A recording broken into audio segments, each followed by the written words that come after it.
Bueno, antes que nada quisiera saludarlos y agradecerles su sintonía, agradecerles que están acá y espero que lo sigan haciendo semana a semana. Obviamente nos gustaría que sus amigos, sus clientes, que mucha gente nos sintonice igualmente semana a semana para que esta, digamos, pequeña comunidad sea cada vez más grande. El objetivo de estas charlas es darles una visión de los eventos que van a ser importantes en la semana que viene. Puntualmente estamos hablando de la semana del 5 al 10 de octubre. Esto nos lleva un poco a declarar un poco, a determinar un poco las reglas de cada una de estas charlas.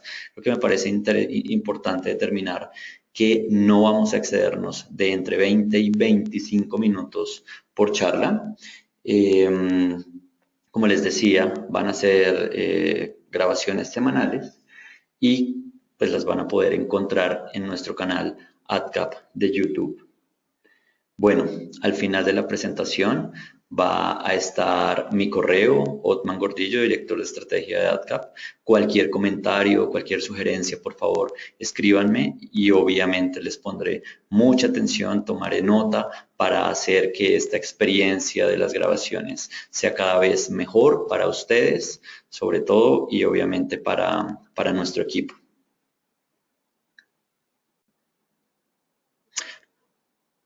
Como siempre, o la estructura de estas charlas, básicamente primero tenemos un termómetro de la semana, vemos lo que pasó en cada uno de los activos más importantes, después vemos el 1, 2, 3 o las fotos o los momentos que hay que recordar en la semana y finalmente vemos el mapa donde resaltan los focos de incertidumbre que pueden afectar o pueden generar ruido en el mercado en la semana que entra.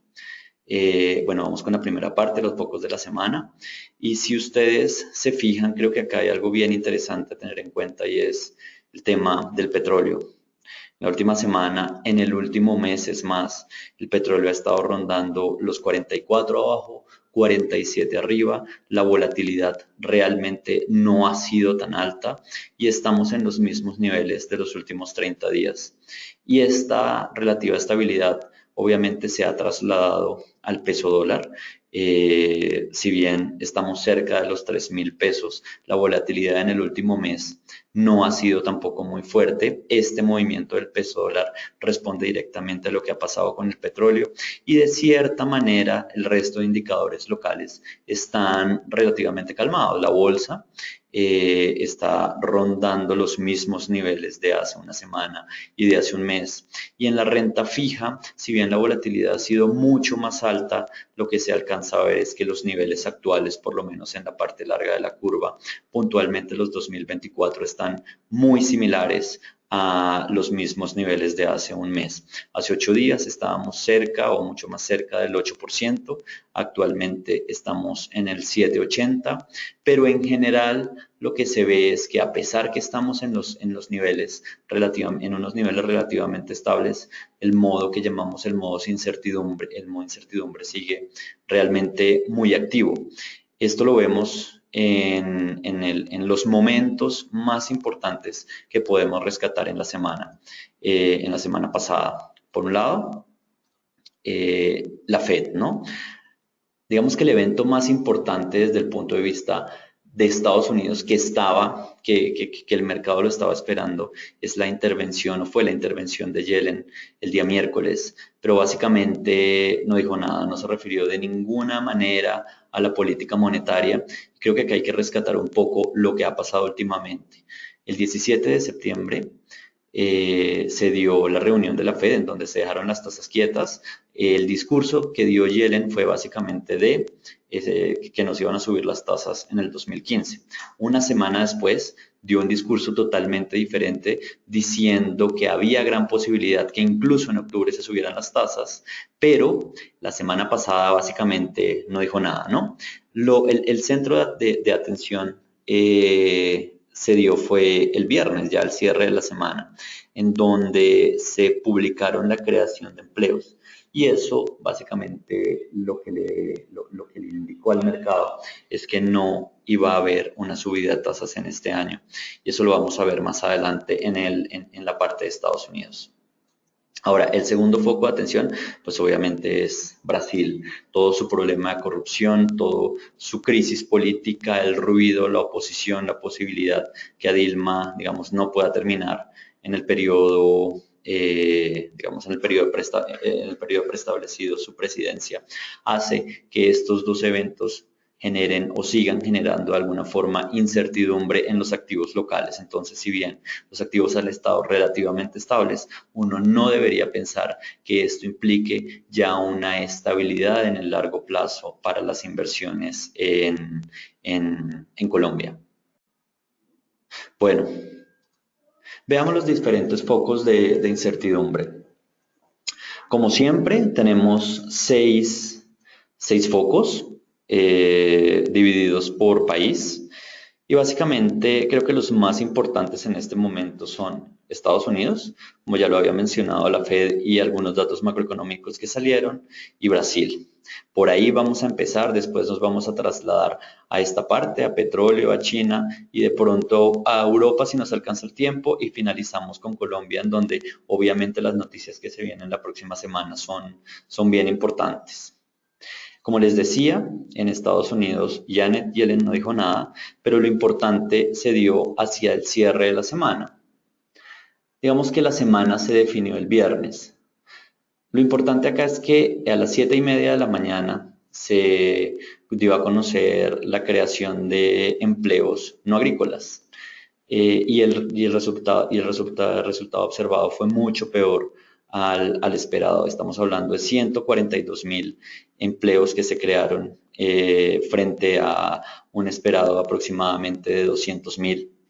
Y esto implica que la economía americana, en teoría, no estaría tan bien como uno pensaría. Si uno mira, la mayoría de gobernadores de la Reserva Federal estaban o están previendo que realmente lo importante acá es que suba la inflación, que el tema de crecimiento económico ya está totalmente superado. Pero este dato que se dio a conocer el viernes de únicamente 142.000 empleos es realmente muy malo. Si uno se da cuenta que el nivel, digamos, óptimo de creación de empleos es los 200.000. A esto se le suma una cantidad de meses, los últimos 6 meses de este mismo indicador se revisaron a la baja. Y esto obviamente lo que implica es que el mercado o los futuros de la Fed ya no están asumiendo que se va a dar una subida de tasas en el 2015. Lo importante acá es que estamos viendo que se está dando ya la subida de tasas para el 2016 y no es cerca del 2016, estamos hablando de marzo del 2016.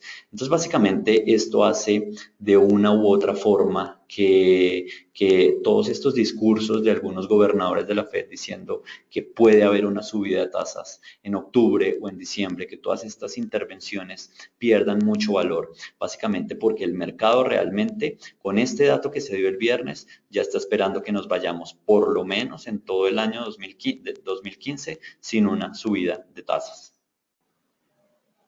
Esta visión yo creo que se refleja un poco en el tesoro. Esta es la gráfica del tesoro a 10 años y si ustedes se fijan, la tendencia, la última tendencia que estamos viendo es realmente una tendencia bajista. Con lo que pasó el viernes, la tasa alcanzó a estar por debajo del 2%, pero realmente lo que se ve acá es que a lo largo de los últimos 3, 4 meses, el tesoro lo único que ha hecho es bajar, ¿no? Uno puede decir que es por dos razones. Por un lado, pues tratar de resguardarse del riesgo, o por otro lado, pues está el mercado, digamos que no está viendo tan cerca o tan de cerca una subida de tasas. Lo que se ve acá claramente es que dos indicadores, la tasa del futuro o los futuros de la Fed y la tasa del tesoro, están siendo bajistas y esto implicaría que el mercado no está previendo, digamos, una subida de tasas en el corto plazo. Esta volatilidad obviamente se está reflejando, o esta incertidumbre se está reflejando en la renta variable.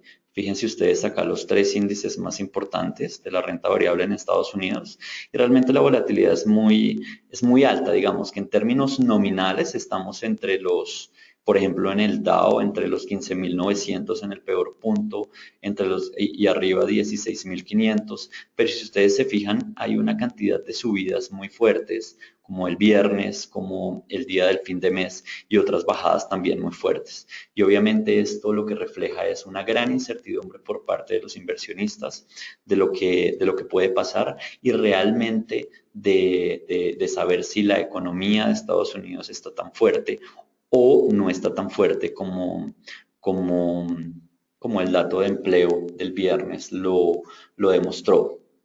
Digamos que esta debilidad está un poco en contraposición con todo lo que han dicho o con todas las intervenciones de los gobernadores de la Fed, que ya es la segunda semana que están hablando. Esto que ven en la pantalla son las intervenciones que se dieron en la última semana, donde los de color rojo son los más alcistas que están dando a entender que la subida de tasa se daría en este año, en el 2015, y los azules estarían más relacionados a una estabilidad de tasa con posibilidad de una subida de tasa en el 2016. Entonces, nuevamente, lo que uno ve es un alto componente de incertidumbre. Por un lado, hay algunos datos macroeconómicos que no están saliendo bien. El mercado ya está esperando que la subida de tasas se dé hasta en marzo. Y por otro lado, estamos hablando de muchos de los gobernadores de la Reserva Federal que están dando a entender que podría ser este mismo año. Esto o el resultado de estas posiciones tan encontradas simplemente es incertidumbre, altísima volatilidad en el mercado y el bono del tesoro de alguna forma está mostrando esta incertidumbre de los inversionistas. ¿Qué es lo que debemos tener en cuenta en la semana, digamos que viene y en general en el largo plazo? Yo creo que acá lo importante es recordar un poco lo que pasó el 17 de septiembre cuando la Fed dijo que no iba a subir las tasas, ¿no? Primero, ellos dieron las proyecciones trimestrales y recordemos que la mayoría de los indicadores desmejoraron, o sea, comparando septiembre contra junio. Eso lo que implicaría es que la economía de Estados Unidos no está tan fuerte como lo esperaríamos o como lo esperamos. Segundo punto, el nuevo párrafo que se agregó al comunicado de la Fed, que le da mucho peso a la crisis y al ruido de la economía mundial, sobre todo desde el punto de vista China, este mapa de puntos que sigue mostrando una tendencia, digamos, bajista en términos de las decisiones de la Fed. Y esto lo que creemos que puede indicar es que desde ese 17 de diciembre debemos pensar que la subida de tasas no se va a dar en el 2015. Si a esto le sumamos lo que pasó el viernes pasado, reforzaríamos un poco esa tendencia. Igual habría que ver cuáles son los datos que vamos a tener, pero creemos que esa famosa subida no se va a terminar dando este año, a pesar de lo que algunos gobernadores de la Reserva Federal puedan determinar. Ahora, lo importante es la semana que viene. ¿Qué vamos a tener la semana que viene? Creo que lo más importante acá, lo que debemos resaltar son las minutas de la Fed que salen el viernes, hora Colombia, a la 1 de la tarde. Y creo que eso nos va a dar un poco más de luces sobre lo que pasó y la decisión que se tuvo en cuenta en ese momento. Como otros datos a tener en cuenta, digamos, importantes en la semana, viene el lunes a las 9 de la mañana, el ISM no manufacturero, pero creo que aunque sí es importante, el más importante realmente es el de manufactura. Este no va a tener muchísima relevancia. Creo que lo más importante viene a darse hasta el fin de la semana, hasta el cierre de la semana, perdón, había dicho viernes, no, pero perdón, es el jueves, a la 1 de la tarde las minutas. Como siempre, hay algunos gobernadores de la Fed que hablan. Y en este momento yo diría que todavía en términos de votación de la Fed estamos muy 50-50.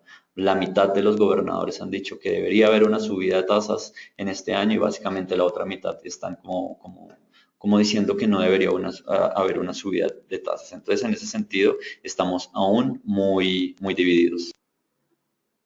Bueno, eh,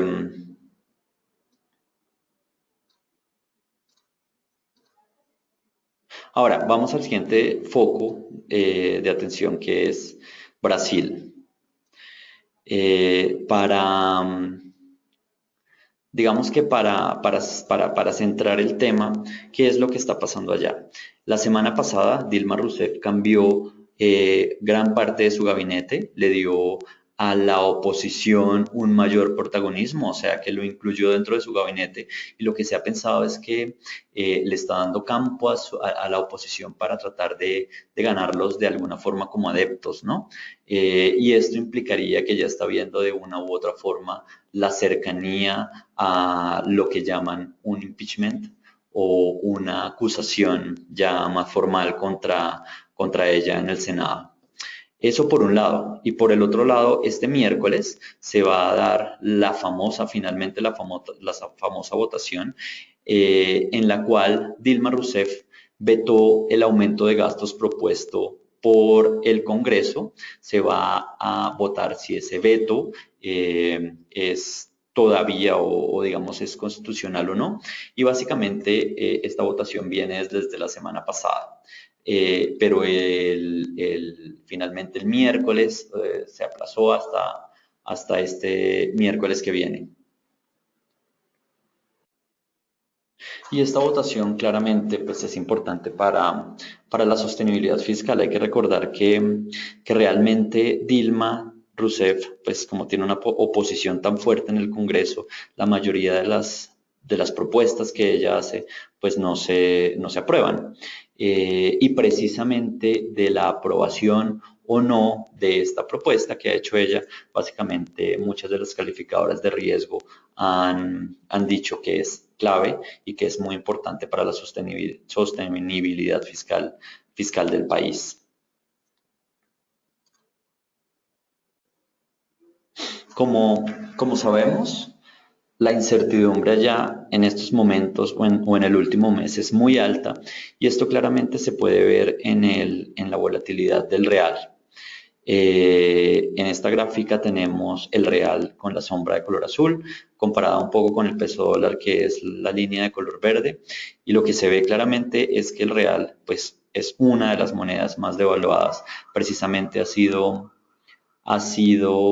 digamos, víctima de toda la incertidumbre externa, pero también de la incertidumbre interna, fruto del ruido político que hay allá. Acá llama la atención una cosa y es la relativa estabilidad y un poco la tendencia a la baja que el real ha tenido en las últimas semanas. Y, y básicamente lo que el mercado está viendo es que por encima digamos que de todo el ruido, lo que está o lo que podría hacer el Banco de la República en el mediano plazo es nuevamente subir las tasas de referencia. Entonces, si las tasas suben, pues obviamente el real tendería a fortalecerse, pues porque digamos que habría menos salida de dólares de la economía de Brasil. Estamos hablando que de un 14.25 realmente es alto.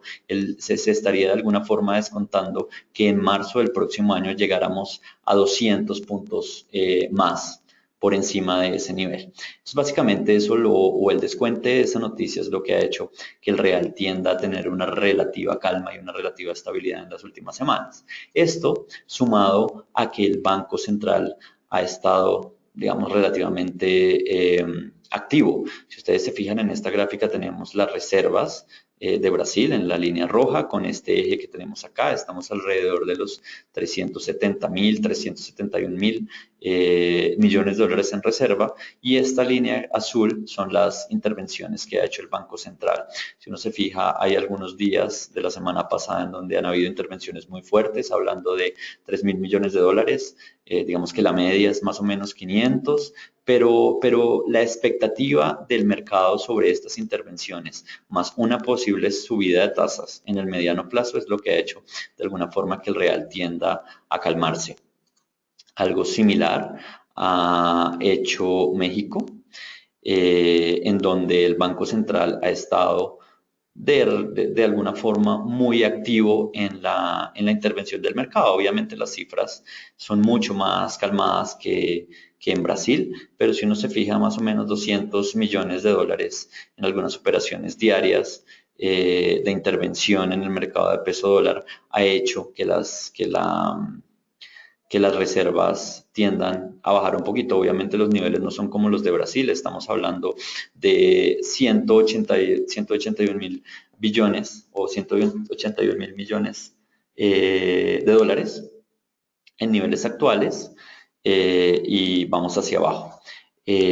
Únicamente estos dos países, México y Brasil, son los que han tenido una actividad mucho más fuerte desde el Banco Central tratando de intervenir en sus reservas. El resto de los países, incluido Colombia, han estado muy ajenos a este tipo de mecanismos.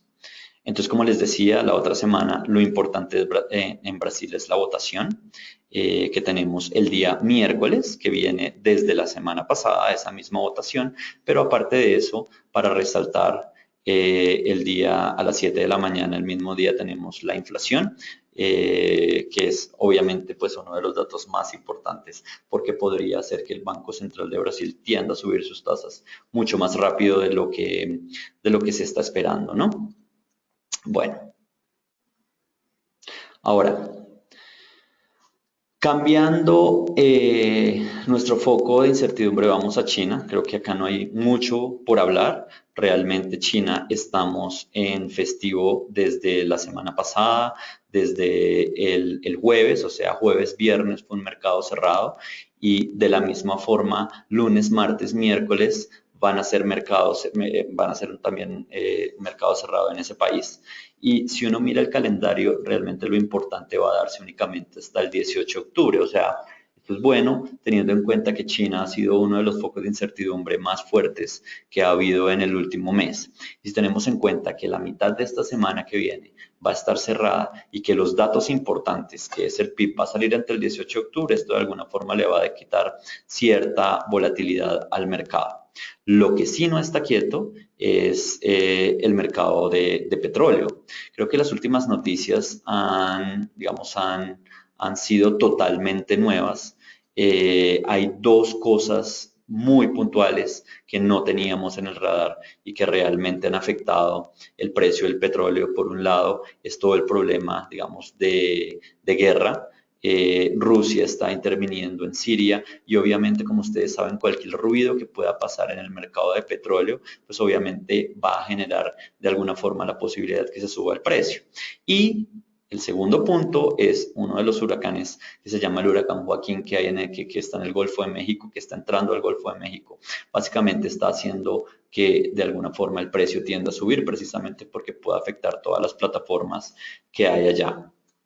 Obviamente, desde el punto de vista negativo, tenemos lo que ya hablamos, los datos de Estados Unidos, pues realmente no es un buen dato. Entonces, de una u otra forma, tenemos cierto equilibrio de datos buenos y de datos malos, y en cierta forma, esa relativa estabilidad fue lo que jugó en una estabilidad, digamos, del precio del petróleo. O sea, unos datos muy buenos y unos datos muy malos. Esto lo que implica es que el precio del precio del petróleo esté relativamente estable, ¿no? Pero más allá de eso, qué es lo que debemos tener en cuenta? Creo que acá hay una cosa bien interesante y es desde el punto de vista técnico, la gráfica nos muestra lo que uno podría decir acá un triángulo. A ver, lo dibujamos un poco mejor, ¿verdad? Entonces tenemos una tendencia hacia atacar el 44.30, cada vez viene acá, lo ataca, ¿no? Pero la volatilidad hacia arriba es realmente bajista. ¿Qué es lo que implica esto? Que si este nivel del 44.30 finalmente se rompe o esta línea que tenemos acá se termina rompiendo, uno podría pensar que rápidamente vamos a ir hasta el 42, hasta un nivel de 42 que es similar a este mínimo acá que estoy señalando.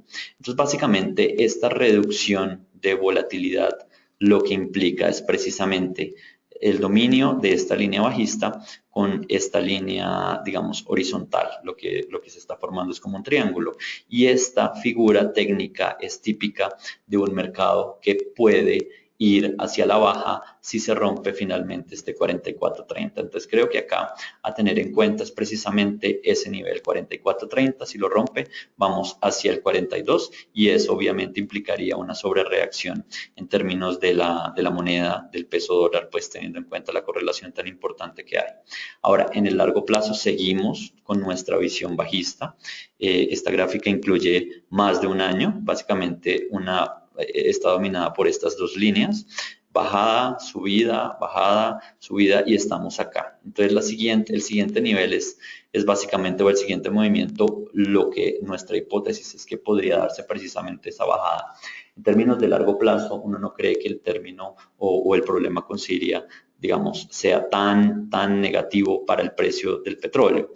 Y generalmente si el huracán no es tan grave como los últimos huracanes han sido, termina pasando el efecto de esta noticia en el largo plazo y básicamente el tema de crecimiento en Estados Unidos o el tema del ruido en China tendría para nosotros muchísimo más importancia en el largo plazo. Entonces, precisamente nuestra hipótesis es que sigamos atacando este nivel del 40 y 44 que vemos acá, pero que finalmente, siguiendo un poco esta figura técnica, lo rompamos y vayamos hasta precisamente este 42.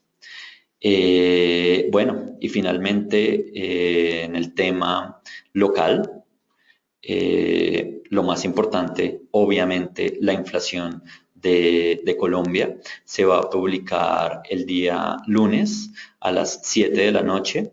Las proyecciones nuestras, las proyecciones de ATCA, las estoy subrayando, 0,34 para el mes, eso llevaría el anualizado hasta el 4,96. Sin alimentos estamos hablando de 0,32, 4,44 anualizado. Y digamos que el mercado ha tendido a subir un poco esta perspectiva. Hace una semana estábamos hablando que el mercado estaba esperando un 0,30. Ahora el mercado o con los datos del viernes, el mercado está esperando 0,37, donde la dispersión realmente es muy alta. El que más está esperando es 0,52 y el que menos es 0,24, pero pues obviamente nosotros nos mantenemos firmes en nuestra proyección, pero lo que sí es claro es que más o menos con este dato vamos a llegar muy cerca del 5%, ¿no? El sector por sectores, pues lo tenemos acá en este cuadro.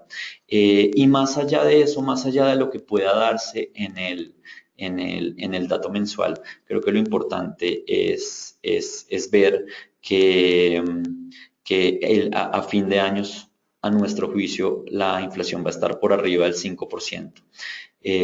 Puntualmente estamos viendo un nivel de 5,12% en diciembre, lo cual pues obviamente es un dato que básicamente muy pocos analistas tenían, digamos, contemplado al inicio de año. Estas son la última encuesta. La fuente de esta encuesta es Primera Página. Como les decía, entre 0,51 y 0,25. Este dato se va a dar a conocer el día lunes a las 7 de la noche. Pero como siempre, lo más importante es un poco darse cuenta que el Banco Central se volvió muy data dependiente y uno de los puntos de los que hablábamos la semana pasada, vamos a ver las inflaciones implícitas, vamos a seguirlas de cerca para determinar si el banco va a subir o no va a subir las tasas de nuevo. Nosotros creemos que esa subida no se va a dar, que la subida que se dio no es un cambio de política, sino es un cambio simplemente para anclar las expectativas. Entonces, en ese sentido, no habría una subida extra. La semana pasada se dieron varias intervenciones de los miembros de la Junta. No hay que ser genios para ver que Cano es extremadamente alcista. No hay que ser genio para saber que Cárdenas dice que todo lo contrario. Entonces, básicamente, lo que ellos dijeron, o lo que los miembros de la Junta dijeron la semana pasada, es simplemente dar las razones por las cuales subieron la tasa, ¿no? Creo que acá no hay más que decir que la Junta es data dependiente, que van a mirar las inflaciones, la expectativa de inflación, para ver si se da una nueva subida de tasas, pero creo que por el momento, como les decía y lo reiteramos, no hay o no debemos esperar una subida adicional. Lo que sí me parece importante determinar acá y no dejar pasar es que la semana pasada se publicó el dato de desempleo. Y si ustedes se fijan, no sé, esta noticia me parece que no le han dado muchísima importancia y creo que el dato es muy malo, ¿no? Estamos prácticamente subiendo, 9.1 fue el observado y lo que se ve realmente con esta flecha roja es una tendencia alcista, o sea, veníamos en una tendencia realmente bajista desde hace varios años, llegamos a un mínimo en el año pasado y estamos otra vez tendiendo a subir. Esto lo que implica es que los datos macro no están tan bien. Nosotros creemos, como lo habíamos mencionado anteriormente, que el crecimiento no está tan bien y esto implicaría que el Banco de la República, pues es una de las razones por las cuales no debería darse una subida adicional en términos de tasa. Otras noticias que pasaron, algunas intervenciones o noticias pues desde Standard Poor's y Fitch son de alguna forma buenas noticias, ¿no? Fitch que mantuvo la calificación, Standard Poor's que redujo su proyección de crecimiento al 2,5, un poco más acorde con lo que nosotros vemos puede pasar, pero para el 2016 espera 3%, 2017 espera 3,5. Entonces esas cosas pues relativamente buenas noticias, no estamos tan mal comparado con el, digamos, promedio de la región. Y la otra semana a tener en cuenta las minutas del Banco de la República el 9 de octubre, o sea, el viernes, y la próxima reunión del banco pues viene a ser el fin de mes, ¿no? Entonces de aquí a allá pues prácticamente tenemos todo un mes para determinar y para estar siguiendo y examinando y viendo si el banco va a subir o no va a subir nuevamente las tasas. Como les decía, a las 7 de la noche, que dice 7:45, pero realmente es a las 7 de la noche, sale la inflación en Colombia y el martes a las 4 de la tarde sale la balanza comercial acá en Colombia. Entonces, bueno, en resumen, creo que como lo veíamos en las fotos iniciales, básicamente a tener en cuenta Estados Unidos y Brasil son los ruidos que tenemos ahora, Colombia puntualmente en el tema de la inflación que se va a dar a conocer el lunes a las 7 de la noche y creo que para terminar y para resumir, la foto más importante que nos queda de la semana es esta, ¿no? El cambio de perspectivas de la Fed, de la subida de las tasas de la Fed, que ahora estamos teniendo una posibilidad hasta el fin del primer trimestre del próximo año, ¿no? Vamos a ver qué pasa de aquí a allá, pero creo que en este sentido el resumen también es mucha incertidumbre, mucho ruido por parte de Brasil el miércoles, por parte de Colombia el día lunes, y bueno, seguimos yo creo que en modo un poco defensivo a pesar de la estabilidad de los indicadores, pero creo que el ruido importante todavía está muy claro y no hay que, digamos, cantar victoria, todavía tenemos mucho ruido por venir. Bueno, eh, esto es todo. Muchísimas gracias. Eh, Cualquier cosa, cualquier comentario, por favor, me lo comunican. Bueno, muchas gracias a todos y hasta luego.